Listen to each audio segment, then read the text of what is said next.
샬롬 할렐루야. 시편 110편 3절여. 주의 권능의 날에 주의 백성이 거룩한 옷을 입고 즐거이 헌신하니 새벽 이실 같은 주의 청년들이 주께 나오는 도다. 아멘. 제목은 때가 이르니니입니다.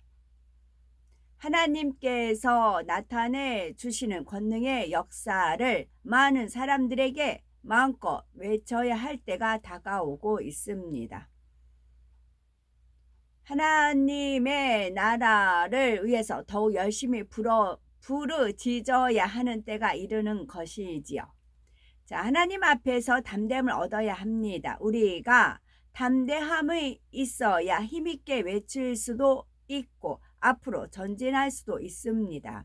여기서 담대함이란 영적인 담대함을 의미합니다. 우리가 영적인 담대함을 얻으려면 사랑하는 자들아, 만일 우리 마음이 우리를 책망할 것이 없으면 하나님 앞에서 담대함을 얻고 말씀한 대로 죄가 없어야 하며 마음에 조금이라도 책망할 것이 없어야 합니다. 죄로 인해 하나님과 막힌 담이 있으면 모든 것을 감찰하시는 하나님 앞에서 부끄러워 얼굴을 들지 못하게 됩니다. 그리고 정녕 주의 권능을 선포하고 외칠 수 있는 자가 되기 원한다면 먼저는 스스로 돌아보아 하나님 앞에 모든 죄의 담을 헐어야 합니다. 또한 영적으로 잠들어 있는 사람이 있다면 이제는 깨어 일어나야 하지요. 부르짖어 기도함으로 하나님과 교통하며 위로부터 능력을 받아야 합니다. 하나님 앞에 담대함을 얻고 하나님으로부터 능력을 공급받아 하나님이 항상 나와 함께 하신다는 자신감을 가지면 언제 어디서나 담대히 입을 열어 외칠 수 있습니다. 또한 영적인 담대함을 가질 수 있도록 서로가 서로에게 영적인 힘을 북두어 줄 수 있어야 하지요. 범죄함으로 이인의 힘을 잃은 영혼이 있다면 죄에 대해서는 분명히 깨우쳐 주되 단지 지적하고 책망하는 것으로 그치는 것이 아니라 죄에서 돌이켜서 빛 가운데로 나오며 빛 가운데 행할 수 있도록 영적인 힘을 주어야 하는 것입니다. 우리의 죄를 대속하기 위한 예수님의 고난과 예수님의 그 보혈의 공로를 의지하면 죄삼을 받을 수 있다는 사실을 알려줘야 하며 하나님의 은혜와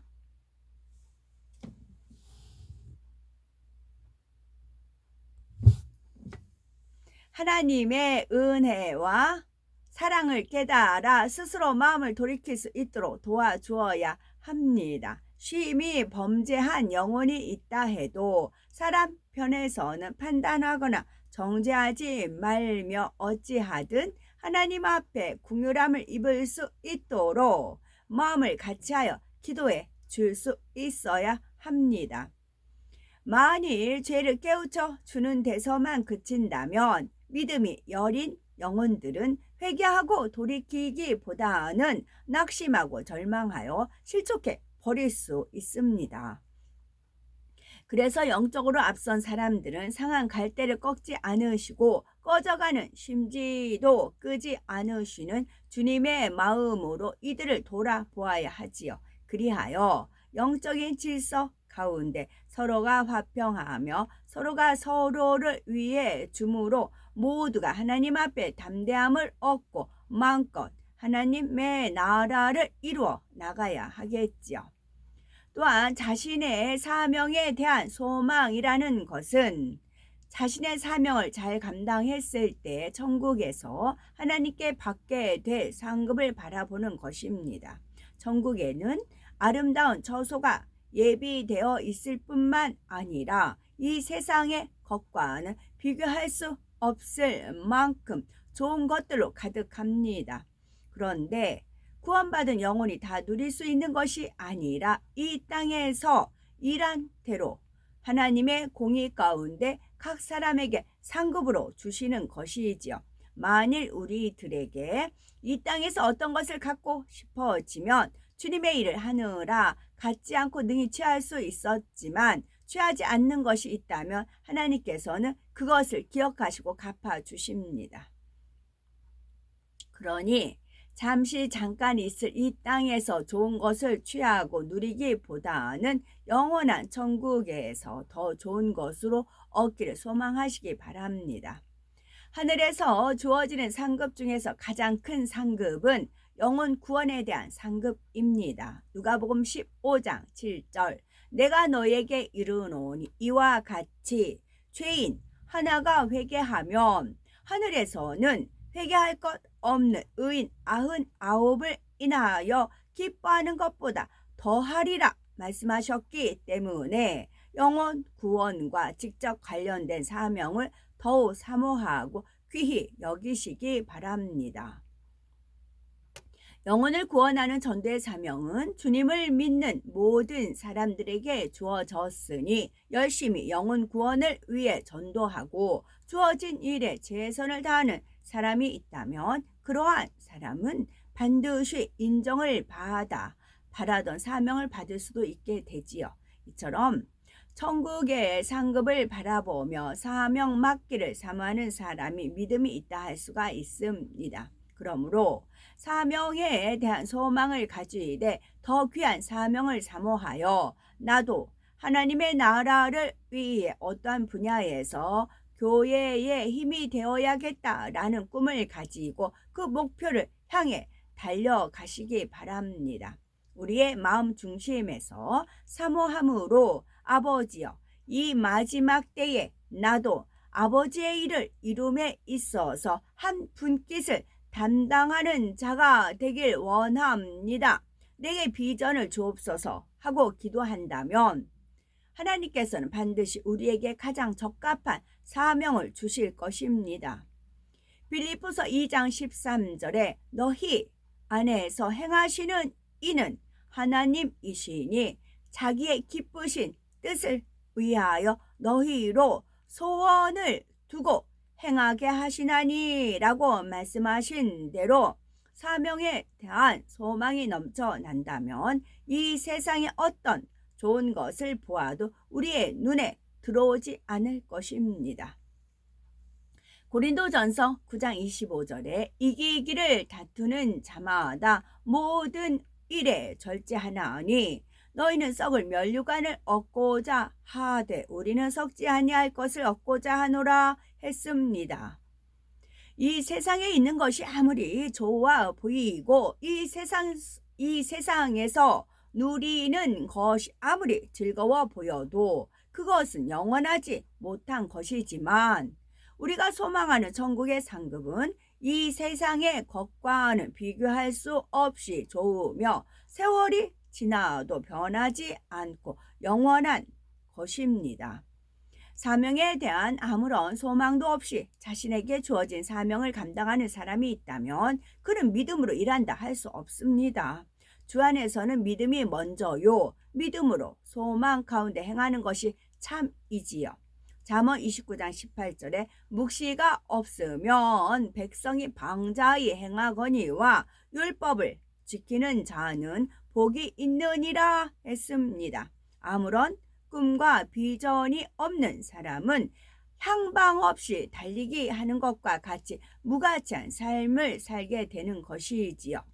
그러므로 사명에 대한 소망 곧 천국의 상급에 대한 소망을 확실히 붙잡고 그것을 이루기 위한 구체적인 비전을 가지며 하나님을 의뢰함으로 그 길을 밝히 제시받을 수 있어야 되겠지요.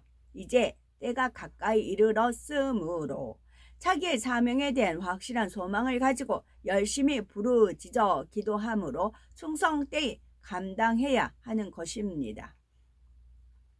또한 죽음을 두려워하지 않는 사랑이라는 것이 있는데 죽음을 두려워하지 않는 사랑이란 자신은 조금도 사랑치 않으나 아버지 하나님과 주님을 위해서는 목숨도 버릴 수 있는 사랑이지요.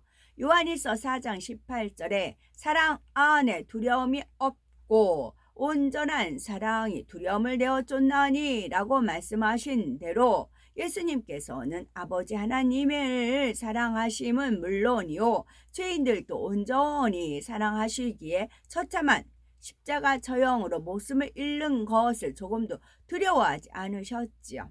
이처럼 온전한 사랑과 열정을 가진다면 이 세상의 어떠한 것도 두렵지가 않게 됩니다. 죽을 수밖에 없었던 자신이 예수님의 죽으심으로 인해 새 생명을 얻게 되었다는 사실을 깨닫게 되면 이는 내게 사는 것이 그리스도오니 죽는 것도 유익함이니라 중심에서 고백할 수 있게 되지요. 이러한 마음이 된다면 세상에 나가 외칠 때에 어떤 것이 부딪혀 온다 할지라도 두렵지 않으며 오직 아버지를 사랑함으로 믿음 가운데 전진해 나갈 수가 있습니다. 주의 백성이 거룩한 옷을 입고 즐거이 헌신하니 새벽 이슬 같은 주의 청년들이 주께 나오는도다 말씀하셨듯이 때가 이르면 깨끗한 그릇으로 준비된 많은 사람들이 즐거이 헌신하게 될 것입니다. 바로 그때에 우리 모두가 새벽 이슬 같이 맑고 깨끗한 영혼으로 준비되어 그 대열에 앞장설 수 있어야 되겠지요.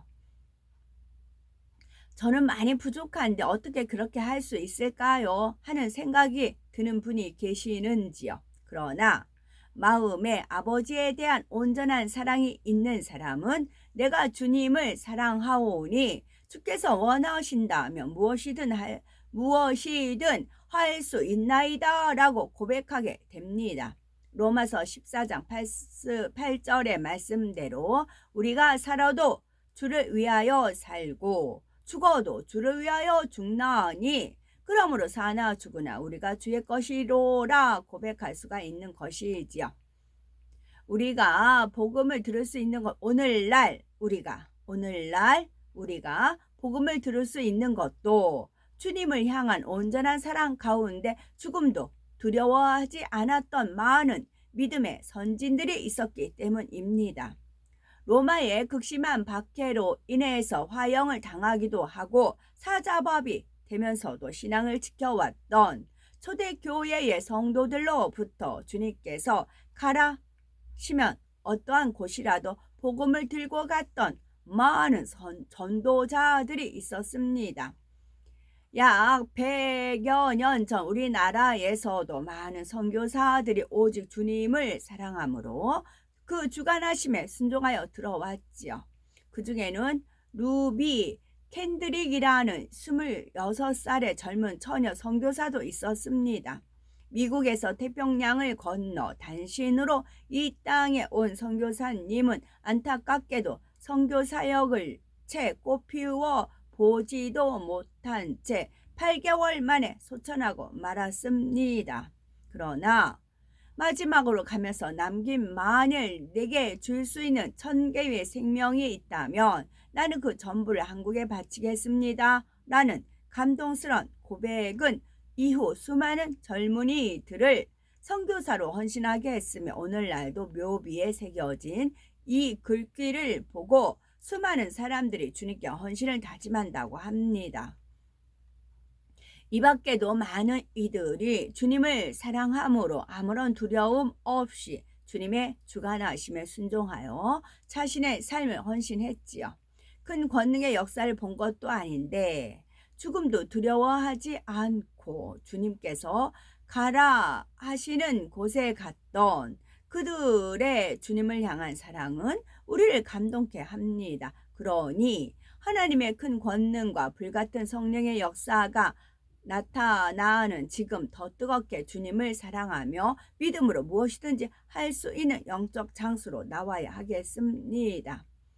하나님께서는 주의 권능의 역사를 힘껏 외쳐야 할 때가 가까이 이르렀다 말씀하시지요. 그리고 우리가 주의 권능의 날에 깨어 일어나며 하나님의 뜻과 섭리를 이룰 수 있기 위해서 어떻게 준비해야 할 것을 알려주셨죠. 그러니 이러한 때에 많은 분들이 영적인 장수로 나와 하나님께 영광 돌리며 천국에서도 영광스러운 대열에 함께 하시는 우리가 되셔야 되겠습니다.